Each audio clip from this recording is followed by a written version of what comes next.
Teaching That Matters for Migrant Students is a research project that aims to understand how teachers and other actors work together to support migrant students alongside others. The TEAMS project responds to the migration of people, which is unprecedented in today's world. 4 teams from 3 countries, Scotland, Sweden and Finland, have studied how school staff collaborate within their institutional contexts to create conditions for migrant integration. It has been a fantastic opportunity to work with an international and interdisciplinary team of people who came together to more deeply understand the experience of education for migrant children, but also for the education systems that are catering to them. What is distinct about the approach that we take in TEAMS project is that we study how teachers and schools address diversity as a norm, as a common feature of modern schools.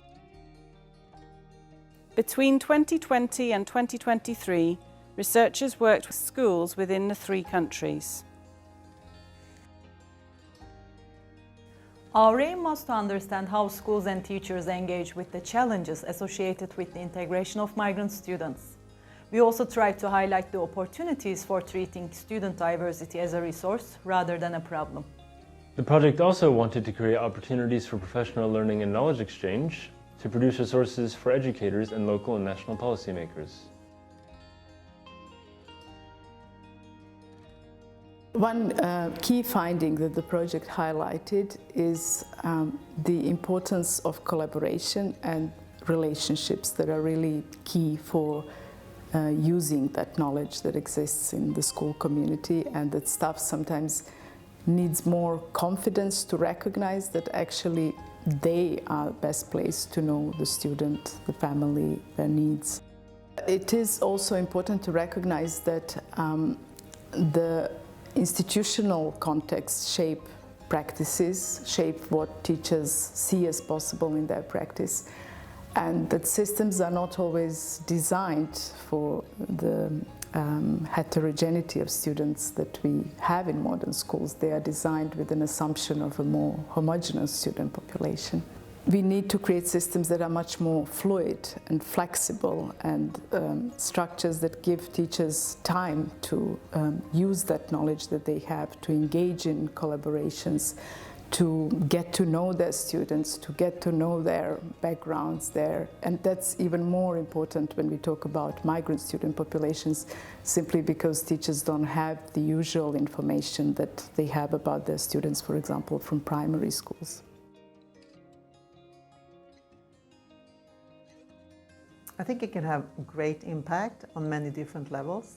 First of all, it has the impact to show how really important the school is for all students, and also especially for students with migrant background. To feel a sense of belonging in school and to succeed and to be recognized doesn't only mean that you have like good school results or you feel accepted. It's also a sense of belonging to the nation, to the country, to be part of the future. So it's really important. And what the project can show is also how this can be done. The positive examples, but also what kind of barriers the schools face in order to create this kind of possibilities for students. But such good examples could be that the teachers and the headmasters at the school start to understand how important relations are with each other, but also to the students, and also start to decolonize the curriculum and to be sensitive to what kind of norms are we living in and through, and to see how important it is for students to keep their mother tongue, for both sense of belonging, but also for reasons for the future when it comes to labor market and have contact with relatives in other countries. So I think when it comes to recognizing the importance of seeing difference as something ordinary and as a resource, this project has a lot of things to give on many levels.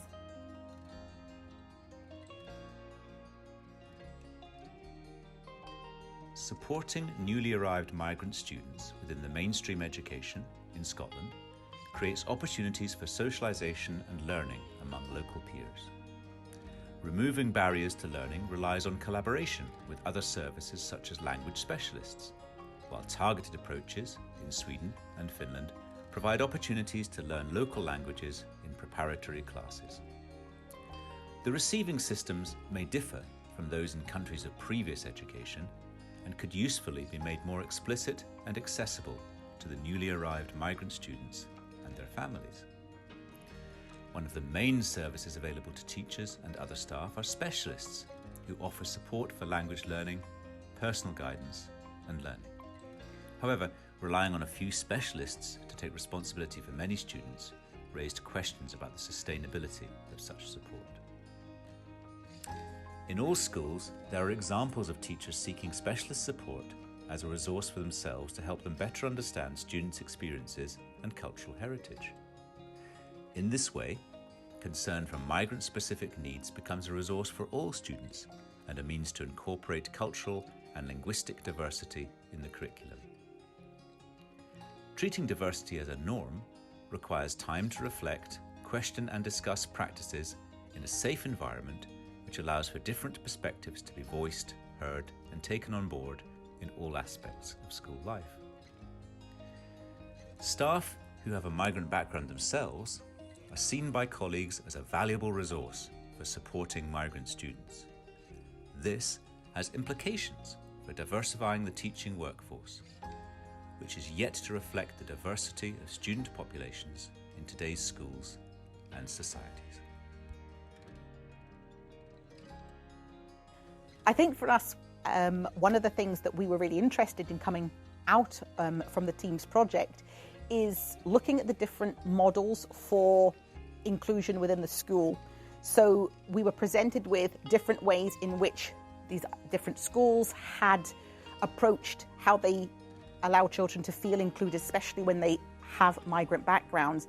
And I think one of the interesting things about having students that are coming to this country from other countries is that they have holistic needs, and it sometimes feels like one of the few opportunities that you have to think and act holistically. So to find out that there are ways in which schools can either have specialist teachers that people tap into, or can have departmental specialties that don't necessarily need to be about a specific subject, allows us to have different models which we can maybe use for our own development.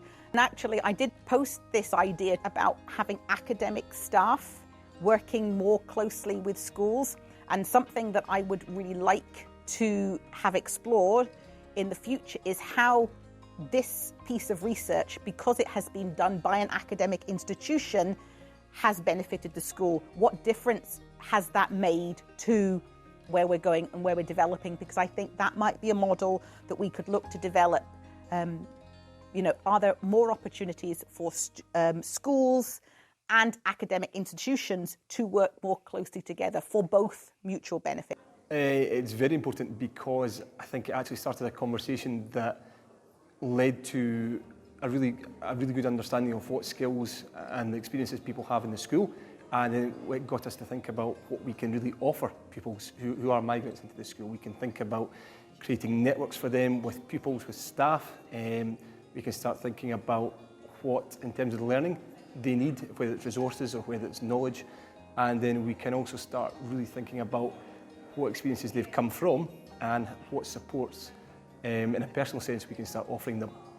I think it's also let us really see what parts of our school we need to maybe consider better, as in what resources do exist, or maybe what supports offer, and then it's maybe helped us look at what supports are available within the community.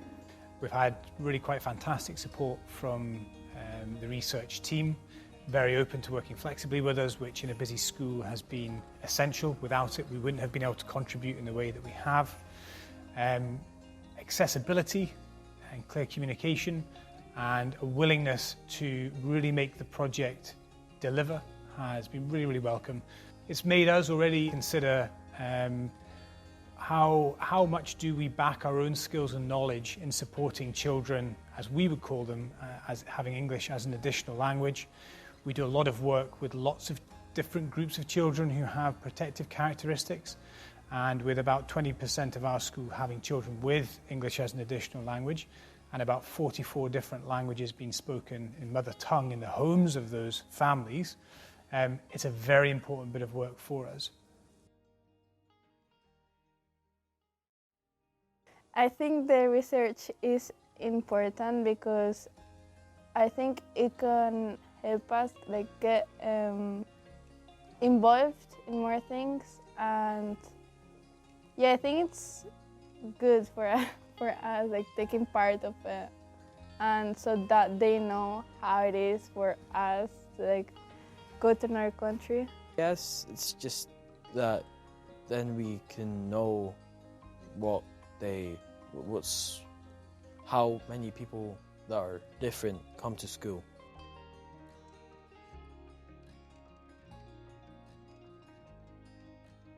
Teams project has been such a great adventure for me. I have learned so many things, new issues about, for example, migrant issues, professional agency issues, and many, many others. And not to mention that I have get very many good new colleagues and friends during these few years with team. So I'm very happy to be a part of this project.